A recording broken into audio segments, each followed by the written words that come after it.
Anything that is going on in Nigeria right now is being caused by APC party. If Nigerians sink today, it's being caused by APC party.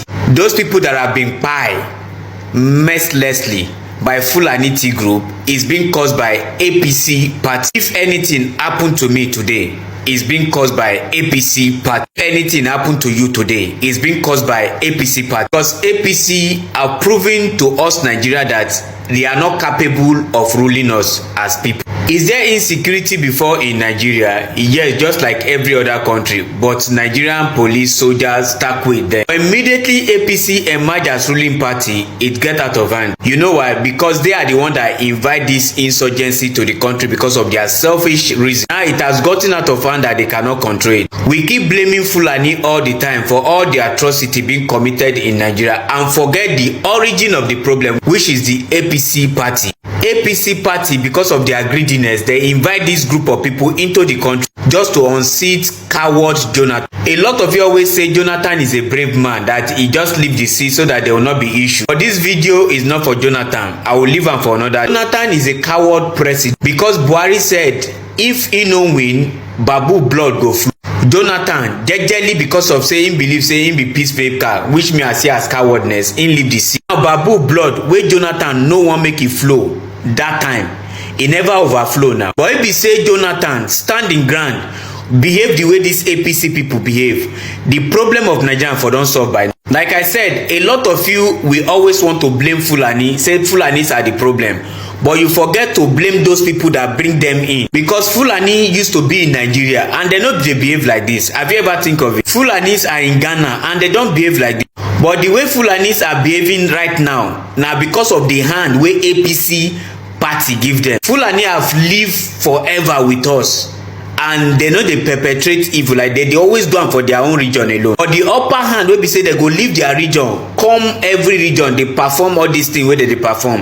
Now because of APC. So if you guys want to blame Fulani and you forget to blame the originator of the problem, you guys now no be better. As una dey talk say una won't fight Fulani, so una need to fight the government wey bring them to.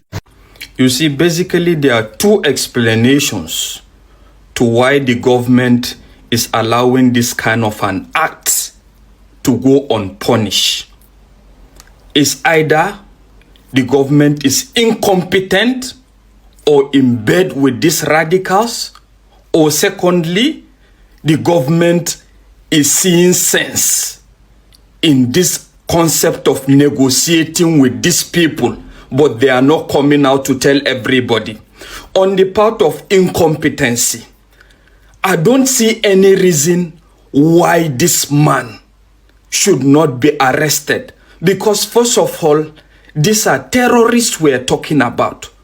So on whose authority does he go to negotiate with these people? Because the last time I checked, what he has committed now is a criminal offense. It's a criminal offense, and of which he and his likes should be brought to book. And that is just it.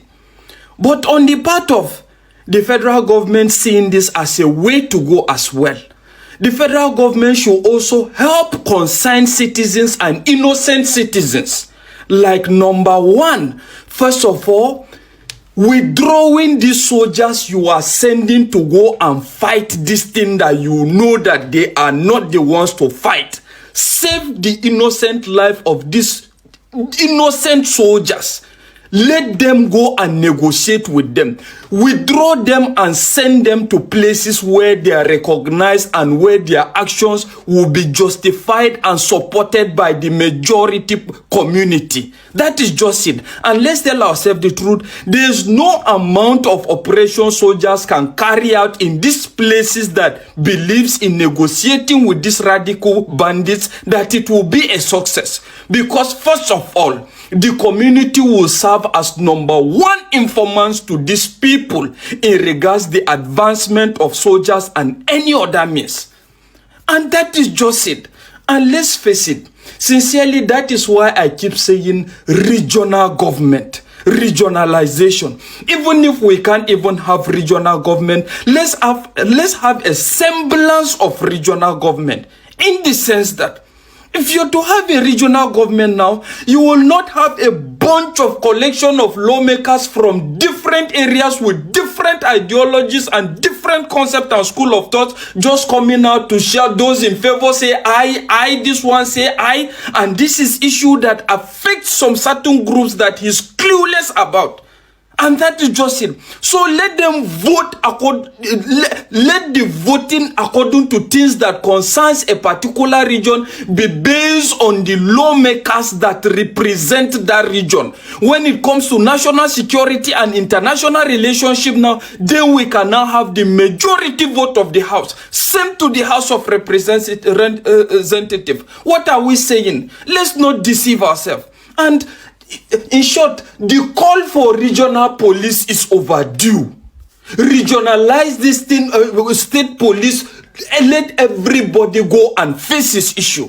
And let's tell ourselves the truth. There's this thing that people are not seeing. As far as I'm concerned, these radical elements are just the arm wing of the administrative arm of the radical administrators of these regions. I am telling you. And they are trying to buy them time, more resources for their final agenda.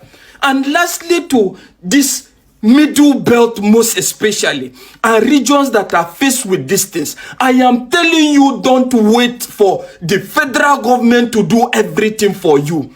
Deploy the local resources, local means within your own capacity, within the ambit of the law, to curtail these things. You have let's face it, if you're thinking the government is talking about we want to recruit more 20,000 police or whatever, that will amount to nothing. First of all, you have the vigilante groups there in your midst. In short, face your governors. Face your governors. The last time I checked now, the northern governors so far have received 56 billion as security votes. What has come out of it? And that is why I'm saying to the middle belterners, to the northeast, to even the whatever, use the resources within your means. Activate the local mandate your governors to activate even vigilante hunters. Let them be empowered and let the community also support them in any way possible. And any measure you need to do to fight and kick against this insecurity, do it. Don't wait for the nation to address this. Some regions are not interested in addressing this. They just want to rest their foot soldiers for their grand achievement of their final agenda. And that is just it. Fellow citizens, in these past weeks, our beloved country, Nigeria, has endured its most humiliating international public image since the Abacha era. Years of leadership failure to confront our nation's underlying crisis finally came to a head as the deteriorating state of our country drew the most despicable language ever used by a world leader to describe Africa's largest nation, with President Trump referring to Nigeria as a now disgraced country. A sudden intense flurry of activity from the Nigerian government following Donald Trump's threat only betrays the fact that before now, Nigerian leaders had buried their heads in the sand like ostriches, preoccupied with the politics of chaos and paying little attention to the real work of governance, until Donald Trump's insults jolted the sleeping giant. Nigeria's political class have been dancing on the hot stove like the experimental frog that slowly boiled to death as the heat rises. They have numbed themselves to the painful realities that ordinary citizens endure daily. It is a stain on the Nigerian government that it took the threat of external intervention to rouse leaders to their responsibilities. It's a shame on our National Assembly that it took the United States Congress, not the representatives elected by Nigerians, to convene a hearing on the lived experiences of citizens suffering under insecurity, while those in Abuja were busy with politicking, posturing for political relevance, defecting from one political party to another in their desperate maneuvers to secure their seats ahead of the 2027 elections. It is evident that the president has made initial efforts to respond to the situation. Therefore, within this short-term period, the following additional objectives must be pursued under the leadership of the president and the relevant members of his team. Number one, acknowledge the responsibility of the Nigerian state. This will entail the president owning the failure of government over the decades to protect the victims and survivors of banditry, terrorism, and other forms of insecurity. Rather than saying it didn't begin with me, it's time for you to take action. It will entail opening a victims and survivors register. Then at the end of 3 months, in a solemn address to the nation, the president will tender an apology on behalf of the Nigerian state to victimized communities across the nation, calling each community by name and possibly some of the families most gruesomely hit in the attack. Such an acknowledgement will expectedly be followed by compensation in the midterm phase. Since Friday, October 31, 2025, our country has found itself in the center of an unfolding storm. It began with the announcement by President Donald Trump of the United States redesignating Nigeria as a country of particular concern. When I first heard CPC, I thought it was a party that we killed to form APC. It was CPC. Nigeria became a country of particular concern over allegations of a government-oriented killing of Christians. The U.S. president's subsequent threat to come into our country, guns are blazing, to undertake what he described as a fast, vicious, and swift attack on terrorists has jolted a hitherto sleeping giant into sudden frenzy. Within the same period, the existential dangers that once lurked beneath the surface of our national life are now breaking through, demanding urgent attention, even as terrorists intensify their threats and attacks against the Nigerian state. From the ambush of troops of the 25 Task Force Brigade in Borno State by the Islamic State of West Africa Province, ISWAP, in which Brigade Commander M. Uba and 3 others were killed, to the attack on Government Girls Comprehensive Secondary School in Maga, Kebbi State, in which dozens of schoolgirls were abducted and the vice principal killed, to the attacks on Christ Apostolic Church, Eriku, Ekiti local government area in Kwara State, in which dozens of worshippers were kidnapped, to the kidnapping of hundreds of students from St. Mary's Catholic School in Papiri Town, Niger State, all in the space of 1 week. The level of insecurity seems to have worsened in response to this global focus on Nigeria as terrorists and bandits brazenly dare the Nigerian state.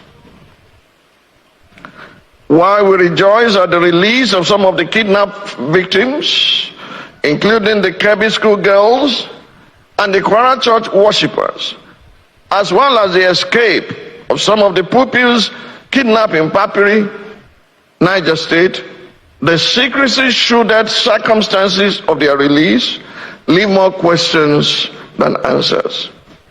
Who ordered the withdrawal of the military from the Kebbi school about 45 minutes before the attack? What agreements were negotiated with the bandits? And what concessions were made to secure the release of the abductees?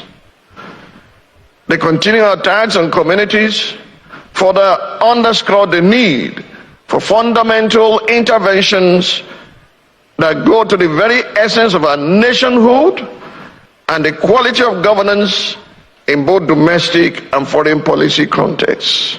Any general who come to any location or in any advanced operation movement that stand in front of soldiers and say the soldier work is a very good job, that the way and manner they should do this work, that there is no work outside there, that officer, that general, brigadier general, major general, when you ever measure that to soldier, you are a rebellion, you are a fool. So you want to tell me that after soldiers work, after army work, there is no life, and you want to tell me that before army job there is no life? You want to tell me that before people join the army, they know the job? You want to tell me that if you leave the army, they know the job? You know they see me, I know the job, I know they okay.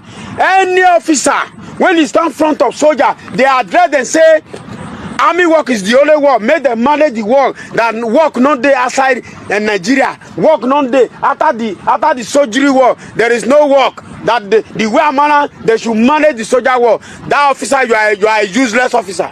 You the craze. I look who they hungry for your face. You the craze.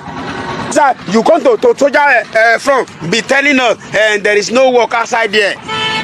We don't want people outside there are running to come and join the army. Is it because they are joining the army because of the uniform? The people are joining the army because of the uniform. They are not joining the army because of the money. Me, I joined the army because of the money. I see that there is no way, and I see that how you people are compromising, working with repentant Boko Haram to work with soldiers. That is why I weak the work come off from. I lose interest in the job. Una they work with repentant Boko Haram, and what really make me leave the army?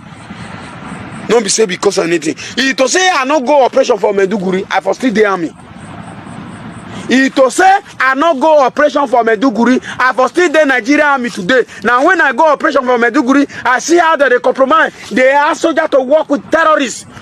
Terrorists are big bad people. Una carry themselves to buy them. Una say that they work with soldiers, and they say terrorists.